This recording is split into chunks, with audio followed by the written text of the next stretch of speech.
大家好，欢迎来到密集投资频道。今天是2026年的2月26日，星期四。我们来跟大家做一个复盘。那么英伟达的财报，我先念几个数字给你听。营收680亿美元，比市场预期高出接近20亿美元。每股收益1.62美元，比预期高出8分钱。然后呢，它的这个 Western Number 也打爆了，数据中心收益是623亿，那么是同比暴涨75%。下季度指引780亿，比华尔街的728亿高了整整50亿。连摩根士丹利的分析师 Joseph Moore 都忍不住说，这是半导体行业历史上最大最干净的一次 beat。但是你可以看到，今天英伟达最高的时候是跌了5%。你没有听错，史上最强财报换来的是暴跌。更诡异的是什么？英伟达这边一跌，半导体全线跟着跌，什么博通啊、英特尔啊，然后美光啊，该跌的全部都在跌。大盘也有个高开低走，标普500指数这边早盘一度是跌了1%，之后滑落。现在你可以看到也是有跌的，而且跌的还是不少的。但是今天我出这期视频的原因是要帮你把这一切的来龙去脉彻底的说清楚。为什么这么好的财报还会跌？今天跌到底了没有？大盘危险吗？还有没有入场的机会？全程都是实时的数据，我们直接的开干，好吗？那么今天我们在盘中的时候干了什么事情呢？美东时间，看好，美东时间10:26，10:26在哪里？就在这里，就在这里。最低的一个点位，我们直接让会员去买，买了之后呢，有些会员我们在65的时候最高来到了65.12，那你可以去进行减仓。那么待会儿我觉得应该还有机会可以去买回来的。那大家看一下我们会员朋友盈利的一个情况哈，虽然说现在比较早，然后盈利截图没有太多，但是我相信明天后天就是今天的尾盘，这个盈利截图会非常的好的。那么欢迎大家呢，如果说你想拿到实时的数据，盘前盘中的精准点位和方向指引的话，欢迎来到我们的会员群，欢迎来扫码或者是来点击这个视频下方描述栏的链接。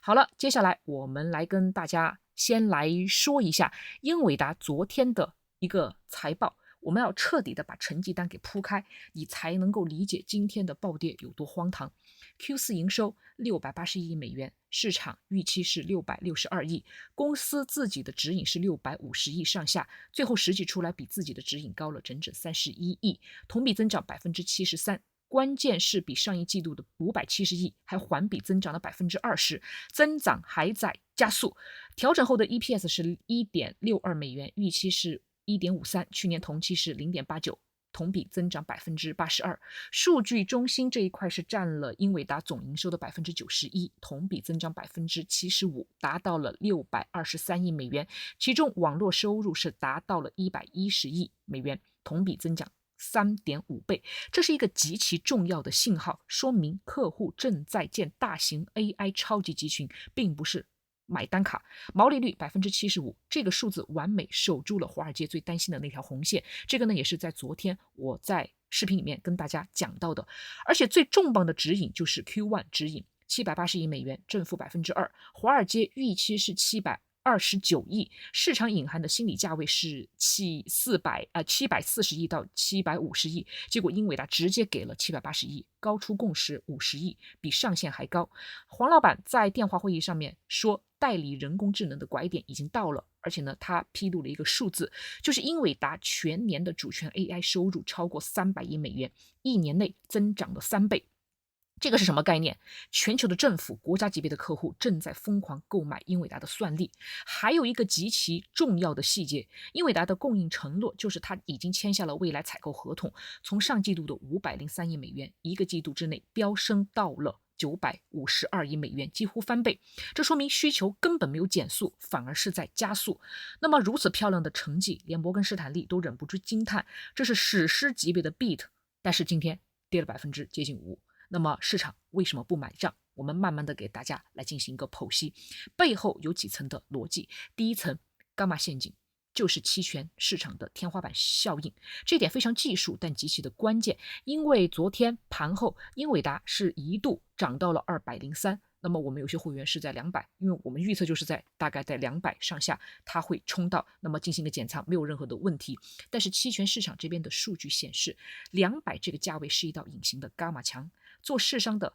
在200以下持有大量看涨期权的对冲头寸，一旦英伟达冲过200，他们就要大量买入股票来平衡风险，一旦冲不过去，他们就要反向的卖出。结果你可以看到英伟达就是卡在200这道门口，那么撞墙之后回头，当这个伽马变成负值的时候，做市商的卖单开始急连，那么加速下跌，这个就是纯粹的期权机制导致的技术性崩塌。我告诉你，跟基本面没有关系，所以说你不用有任何的担心。第二层，Michael Berry 开始出来说话了，就是大空头里的原型人物，他的这个资产很高，然后呢，他也是在做一些资产管理。今天他就在媒体上把英伟达和2000年互联网泡沫顶部的思科画了等号。他指出，英伟达的采购承诺从503亿美元到952亿美元的这个暴增，和当年思科在顶部承诺大量存货，然后泡沫破裂的走势如出一辙。所以说，很多媒体把这条消息在盘中播出，直接触发了新一轮的恐慌性的抛售。那么 Michael Berry 他并不是第一次这么说，但是在今天这个节点，英伟达刚好就是在之前有一个比较好的开服，他的这个声音就变得格外的致命。我觉得大家就把这些当做噪音吧，好吧。那么第三层就是 AI 的资本支出泡沫叙事已经开始发酵，因为我们可以看到很多的超级大客户，比方说像微软、亚马逊、谷歌、Meta，2026年合计他们是要花650亿美元到7000亿美元在 AI 基础设施建设上。这个数字本来是英伟达的超级利好，但是现在市场的读法已经变了，就说我砸了那么多钱进去， ROI 在哪儿？这些钱什么时候能够转化成实际的商业回报？如果 AI 的变现速度追不上投入的速度，那这个是不是一个资本支出的泡沫？那么这个担忧已经被桥水创始人的研究团队放大，他们描述 AI 泡沫已经进入到更危险的阶段，资本投入越来越依赖外部融资而非内部的现金流。第四层就是过去6个月累积的一个筹码盘要出货，因为大家都知道英伟达在去年的10月份已经是创下了历史高点之后，已经在170到200之间横盘了大概有4个多月，这期间买入的人很多等的就是一个利好来进行出货，财报冲到了203，这批人的止盈单全部触发，形成了一波强力的卖消息的行情。这个呢并不是对英伟达的看空，这是正常的一个筹码的轮换。还有一层非常关键，半导体板块。第5层，半导体板块整体处在一个调整的状态。今天我们可以看到，像博通、英特尔、美光都是跌得很厉害的，整个半导体指数也是有一个大跌。这个并不是个股的一个问题，而是整个板块面临一个共同估值压缩的逻辑。就说当市场开始怀疑 AI 资本开支能不能产生足够的回报，所有跟 AI 沾边的硬件公司都会被重新的来进行定价。好了，我们把这个背景给大家说完了，我们现在来跟大家讲一下，大家最关心的就是说，我们会不会遇到像什么时候，就是像11月20日那天遇到的大开大走。我直接的告诉你两者的一个异同，给你一个清晰的判断。去年11月20日那一次，英伟达 Q3 的财报收入570亿 ，beat 预期，但是指引的增幅和市场的 whisper 是有一些差距的，而且电话会议上毛利率展望有点保守，盘后最多是涨了3%，次日高开冲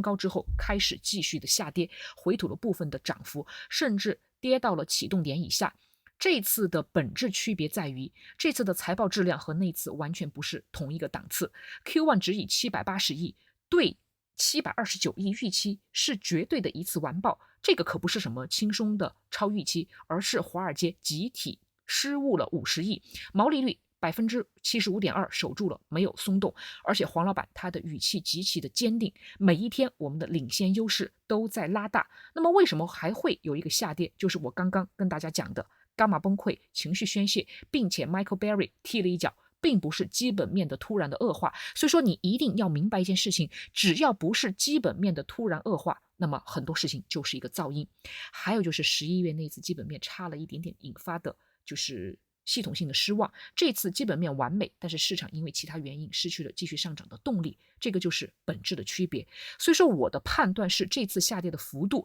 比11月那次的下跌风险要小很多，持续的时间应该也更短。那么你就不用太多的担心。我们直接给大家上点位，好吧？我知道很多朋友都是很期待我们的点位的。那么你可以看到，在昨天它的状态，英伟达是在195、197，盘后一度是冲到了203，那么今天高开后下跌是接近5%，那么盘中是最低触发到了184.58，目前是在186、187来进行一个博弈。那么原来的盘整上轨，现在是第一的阻力位，也就是195，今天冲不破，说明空头这边仍然掌握的节奏。那么185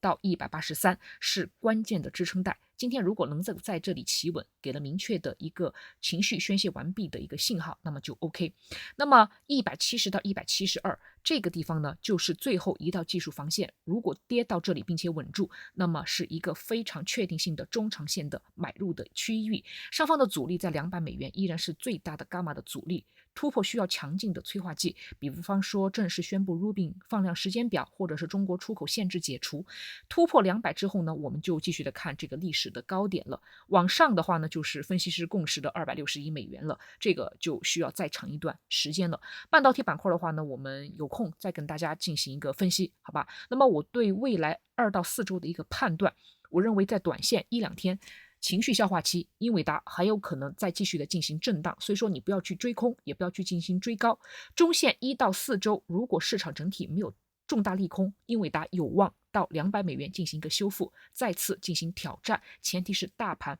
不要有一个系统的崩溃。那么反转的一个信号就是说，如果近几天能够涨到192以上，那么就是非常强的一个反弹信号，可以清仓的进行布局。那么我们再来回过头来跟大家讲一下大盘的一个情况。大盘危险吗？我就直接告诉你3个字：不危险。因为今天的下跌是情绪的释放，是卖事实的正常反应，它并没有破坏 SPY 哪个底680的这个底，并且没有破坏 QQQ 600的这个底。我跟大家讲了，你就记住2件事情：铁底、金底，好吗？这是中期的一个底部结构，不要被阴线给吓坏了。还有没有机会入场？当然有。今天缺口回补就是为了让你去上车的。那么如果说明天有一个反抽，把阴线吃回一半，那么就稳定了。如果你昨天没有敢追高，那么今天的回踩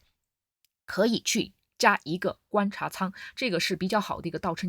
车接人的一个机会。但是具体的话呢，你如果求稳的话，等我们下周的一个总结，好不好？不要等涨上去了再问追不追，跌下来了你又不敢买，那你何必呢？对不对？那么如果你想加入我们会员群的话，我们都会在盘前盘中给大家一个方向的指引。关于英伟达的话呢，我也跟大家讲了，短线怎么操作，长线怎么操作，日内怎么操作。日内的话呢，在我们会员群我们也会告诉大家。所以说呢，最终我们给大家一个建议，不要总想着买在最低点，卖在最高点。今天的盘面告诉我们，市场是有效的，也是残酷的。主力它会利用财报利好高开出货，但是呢，并不代表着行情的一个结束。这一次我认为只是一个换手，它一定是想把那些赚快钱的赌徒洗出去，剩下的才是能够陪着市场走到最后的坚定的多头。所以说今天的这根阴线假摔的概率会比较的大。明天是周五，也是月末，市场大概率会进行一个修复，所以说带好你的筹码，不要被震下车。我们今天的尾盘和明天的早盘，我们还会告诉大家